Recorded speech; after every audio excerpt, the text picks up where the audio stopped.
തിരുവനന്തപുരത്ത് കോർപ്പറേഷനിൽ അട്ടിമറി ലക്ഷ്യമിട്ടിരിക്കുകയാണ് കോൺഗ്രസ് സ്ഥാനാർത്ഥി നിർണയം അന്തിമഘട്ടത്തിലാണ്. ഉടൻ രണ്ടാം ഘട്ട സ്ഥാനാർത്ഥി പട്ടിക പ്രഖ്യാപിക്കും.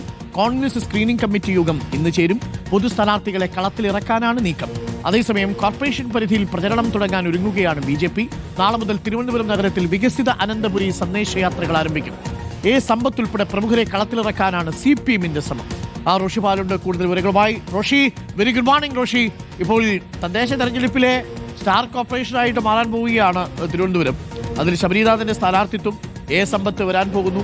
BJP-യും പ്രമുഖരെ കളത്തിലിറക്കുന്നു. മാത്രമല്ല, പ്രചരണ പരിപാടികളിൽ ശക്തമായിട്ട് അവർ മുന്നോട്ട് പോകാൻ തീരുമാനിച്ചു കഴിഞ്ഞിരിക്കുന്നു. 48 സ്ഥാനാർത്ഥികളെ പ്രഖ്യാപിച്ച് കോൺഗ്രസ് പ്രചരണ രംഗത്ത് സജീവമായി കഴിഞ്ഞു. കഴിഞ്ഞ തവണത്തെ പോലെ 21 നിന്ന് 10 ചുരുങ്ങുമ്പോൾ 2010 40 സീറ്റിൽ നിന്ന് 2010 വർഷം കഴിയുമ്പോഴേക്കും 10 സീറ്റിലേക്ക് ചുരുങ്ങുമ്പോൾ 4-1 ചുരുങ്ങിയ കോൺഗ്രസ് ഒരു തിരിച്ചുവരവിന് തയ്യാറെടുക്കുകയാണ്. ഇപ്പോൾ കോൺഗ്രസിന് വേണ്ടതൊരു പുനരുജ്ജീവനമാണ്. ശരിക്കും പറഞ്ഞാൽ ഒരു ഉയർത്തെഴുന്നേൽപ്പ്. ആ ഉയർത്തെഴുന്നേൽപ്പിന് പറ്റിയ സ്ട്രാറ്റജികളാണോ കോൺഗ്രസ് ഇപ്പോൾ ആവിഷ്കരിക്കുന്നത്? Roshi, good morning. Good morning Arunkumar. Congress Thiruvananthapuram കോർപ്പറേഷനിൽ അട്ടിമറി ലക്ഷ്യമിട്ട് തന്നെയാണ് K. മുരളീധരന് ചുമതല നൽകിയതും. K. മുരളീധരൻ മുഴുവൻ സമയം തെരഞ്ഞെടുപ്പ് പ്രവർത്തനങ്ങളിൽ വ്യാപൃതനാണ്. K. മുരളീധരന്റെ നേതൃത്വത്തിൽ കോർപ്പറേഷന്റെ ഭരണത്തിനെതിരെയുള്ള കുറ്റവിചാരണ ജാഥ ഇപ്പോൾ നടക്കുകയാണ്. അതിനിടയിലാണ് ഇന്ന് സ്റ്റിയറിംഗ് കമ്മിറ്റി യോഗം ചേർന്നത്. 48 ഡിവിഷനുകളിലെ സ്ഥാനാർത്ഥികളെയാണ് ഇതുവരെ പ്രഖ്യാപിച്ചത്.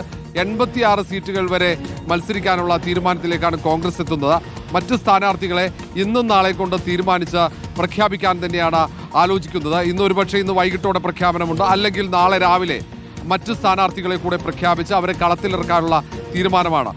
ഒന്ന്, BJP ആണെങ്കിൽ വലിയ രീതിയിൽ വെല്ലുവിളി ഉയർത്തുന്ന രീതിയിലാണ് പ്രവർത്തനങ്ങൾ മുന്നോട്ട് കൊണ്ടുപോകുന്നത്. BJP-യും സമാനമായ രീതിയിൽ ഒരു കുറ്റവിചാരണ ജാഥ, അതും രാജീവ് ചന്ദ്രശേഖർ അടക്കമുള്ള നേതാക്കളാണ് ആ ജാഥകൾ നയിക്കുന്നത്. അതുവഴി വലിയ സ്വാധീനം വോട്ടർമാർക്കിടയിൽ ഉണ്ടാക്കാൻ കഴിയുമെന്ന കണക്കുകൂട്ടലാണ്. LDF യാതൊരു തരത്തിലും ആത്മവിശ്വാസത്തിന് കുറവില്ലാത്ത രീതിയിൽ തന്ത്രപരമായ നീക്കങ്ങളാണ് നടത്തുന്നത്.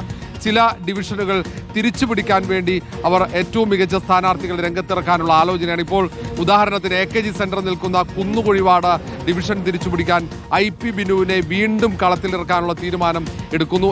സമ്പത്ത് അടക്കമുള്ള നേതാക്കളെ, മുതിർന്ന നേതാക്കളെ തന്നെ ഈ തെരഞ്ഞെടുപ്പ് നയിക്കാനുള്ള തീരുമാനത്തിലേക്ക് അവരെ കളത്തിലിറക്കാനുള്ള നീക്കം. അങ്ങനെ ഏറ്റവും മികച്ച രീതിയിലാണ് 3 മുന്നണികളും സ്ഥാനാർത്ഥികളെയും പ്രചാരണത്തിന്റെ ചുമതലയുള്ള നേതാക്കളെയും തീരുമാനിക്കുന്നത്.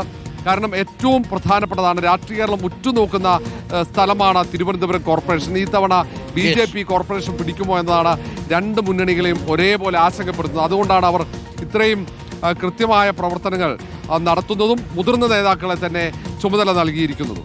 ഓക്കെ, റോഷിയാണ് വിവരങ്ങൾ നൽകിയത്.